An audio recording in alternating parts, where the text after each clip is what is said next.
The commander-in-chief of the Cuban Revolution, Fidel Castro, died on Friday night, according to his brother, who is President Raul Castro. Fidel Castro ruled Cuba as a one-party state for almost 50 years before Raul took over in 2008. His supporters said he had given Cuba back to the people, but he was also accused of suppressing opposition. Following his death, there would now be several days of national mourning on the island. I will soon be 90, something I would never imagined.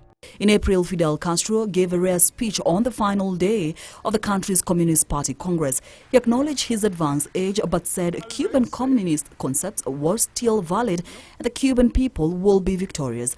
Castro, who had survived many assassination plots, was the longest-serving non-royal leader of the 20th century. Castro temporarily handed over power to his brother in 2006 as he was recovering from an acute intestinal ailment. Raul Castro officially became president 2 years later. Fidel Castro was born in 1926 in southeastern Orient province of Cuba.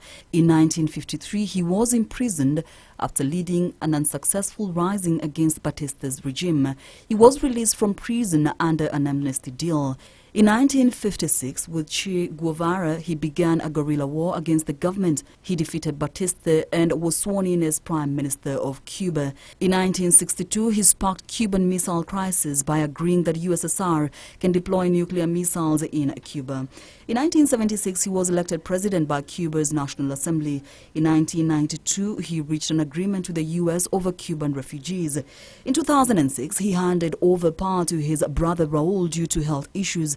Indian Prime Minister Narendra Modi called Castro one of the most iconic personalities of the 20th century, saying his country mourned his loss. Mexican President Enrique Pena Nieto said Castro was a great friend of Mexico. Caroline Kamar reporting for Channel 1 Weekend.